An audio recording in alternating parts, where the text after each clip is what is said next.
Imagine being an 11-year-old girl, alone by a secluded pond in the woods, when something massive starts tearing through the trees toward you. She wasn't supposed to be there. She wasn't supposed to see or hear what came next. What was lurking in the woods that day? Stay tuned, because what happens next will leave you questioning what's really out there. I want to fast forward now. We were living on that same property and I was 11 years old.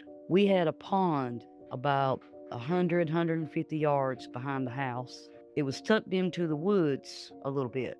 And this pond was very deep and it wasn't a big pond, but it had really steep banks on it. And I want to preface this story with two facts. Number one, I was not supposed to be at that pond by myself. I could swim like a fish, but my parents were afraid that if I fell in, I wouldn't be able to get out by myself. I also want to preface the story with the fact that I was a very, very brave child. I don't know what happened to me. Possibly this incident may have changed that because I'm not brave like that anymore. But I would play in the barns behind our house at night by myself. Unbeknownst to my parents, I would sometimes walk around in the cornfields and in the woods with a flashlight at night by myself. I just wasn't afraid of things. And these two things will come into play later in the story.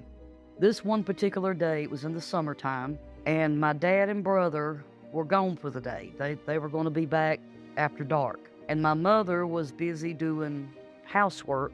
And I don't know how many of you were growing up in the 70s and early 80s, but you know how your mother would sometimes tell you to go outside so she could get some work done.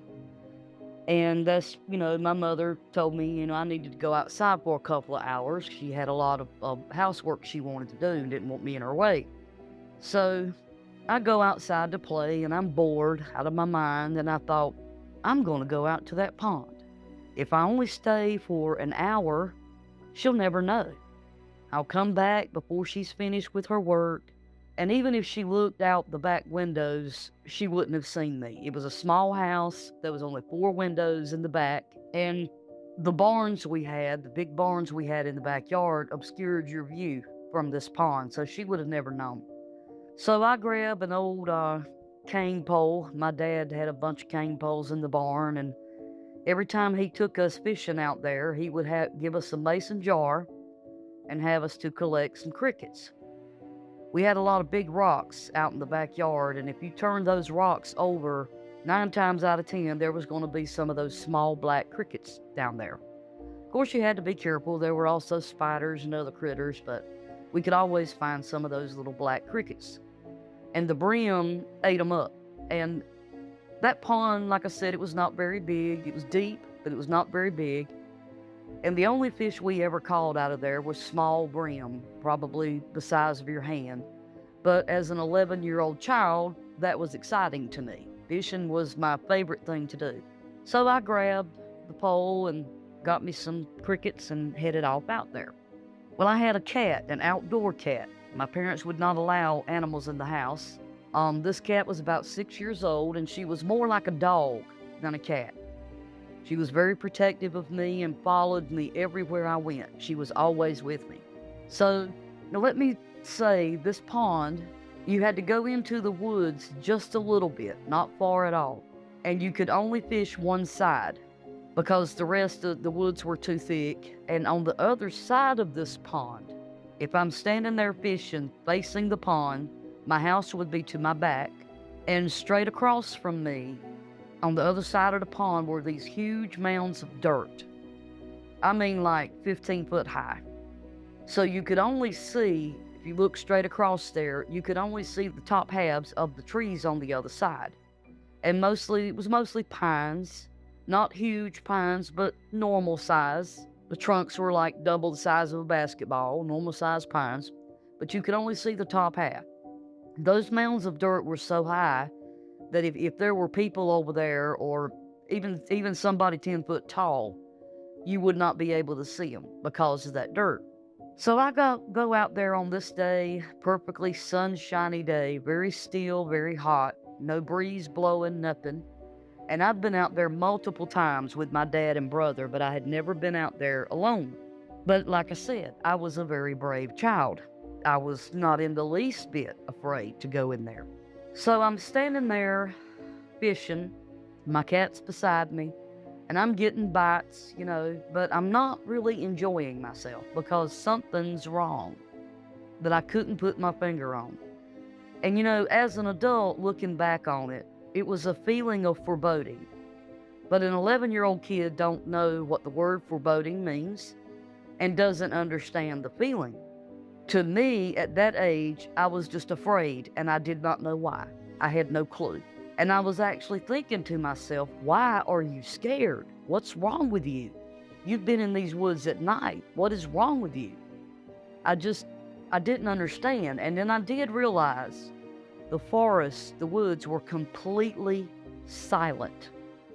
All the times I had been out there before, dozens and dozens of times, you could hear squirrels running around in the leaves. You could hear birds in the bushes, normal forest sounds. And it was dead silent. The only thing I could hear was the sound of my own breathing. But I'm getting bites, I'm catching brim, so I'm thinking, okay, Lisa, just get a hold of yourself. You're being silly. Well, all of a sudden, and this all happened in a matter of about 5 seconds. To hear me tell it, it sounds longer, but no more than 5 seconds this entire incident happened. And I didn't really feel a lot of fear at first because I was so confused. It takes your brain a while sometimes to understand or get a grip on what's going on, especially sound. Like if you're sitting in your house watching TV and you hear there's a terrible car wreck right in front of your house. At first, you're like, oh my God, what was that? And you're confused for a few seconds. And then your brain clicks and says, oh, that sounded like a car accident.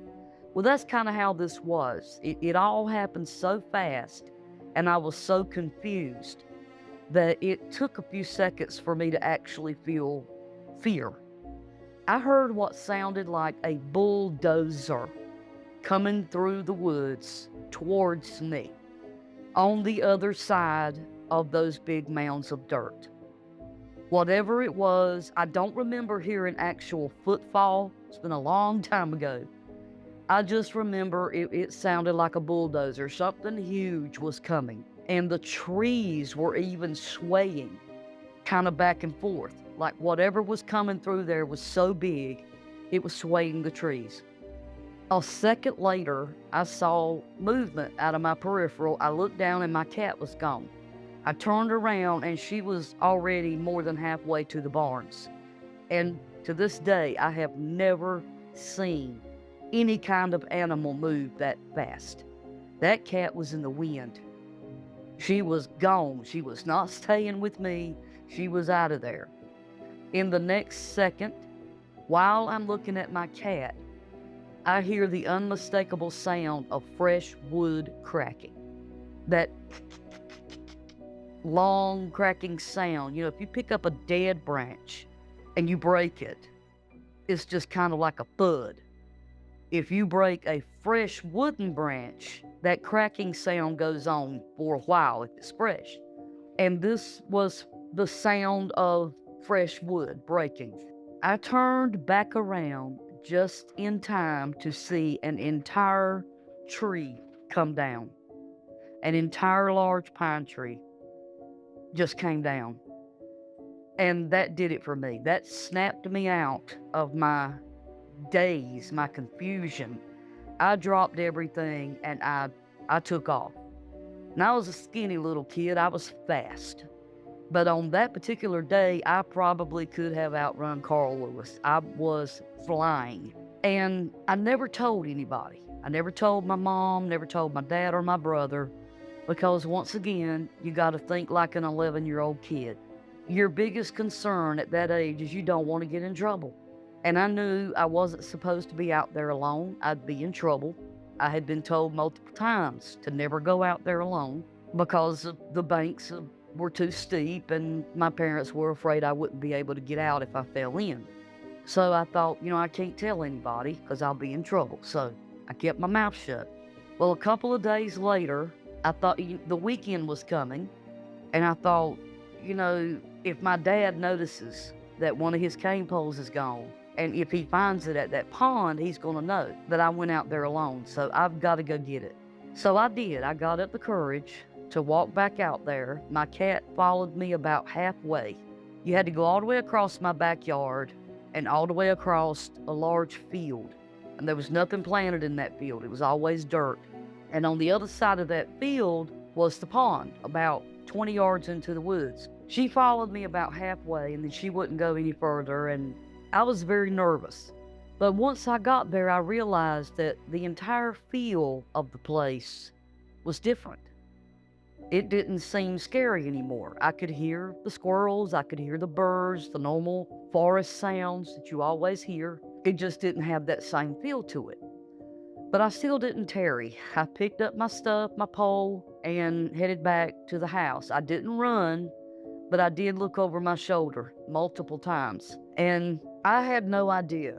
I didn't think about it being Bigfoot. I didn't know what it was. My brain was going a little bit more towards a paranormal, maybe. I thought at that age, I thought that Bigfoot would need a much bigger area of woods. There was woods all around us, but it wasn't vast woods like the Dismal Swamp or the Uwharrie or the Appalachian. It wasn't huge woods. You could walk into those woods and get lost and pick any direction, and start walking. And within 1 or 2 miles, you would come out onto a road. And I guess in my 11-year-old mind, I thought Sasquatch didn't want to cross the road. I don't know what I thought, but I didn't put the pieces together at the time. But I never went back out there alone again. I went with my brother and my dad, but never back out there alone. And I never played in that section of woods anymore. I never went beyond those mounds of dirt to see the tree that had fallen or look for any kind of sign. I just simply didn't put the pieces together until later, which will come in my third story. I just didn't think that Bigfoot would be in my backyard. But I truly believe now, looking back on it, I truly believe that they were in my backyard. I can only imagine what trauma Lisa must have experienced as an 11-year-old. Her childhood bravery was absolutely shattered that day, and not by a fall, and not by the pond's steep banks, but rather by something far more terrifying, something that left her too afraid to ever return alone. But this wasn't the end of her story. Later on, a third experience forced Lisa to piece it all together. The silence, the fallen tree, the thing her cat fled from. She finally realized these weren't isolated incidents. They were warnings. And Bigfoot wasn't just out there in the deep wilderness. It was in her backyard. Have you experienced something similar? Share your story with us. We would love to feature it. And stay tuned. We've got more viewer encounters and my own personal sightings coming your way. The signs are everywhere if you know where to look.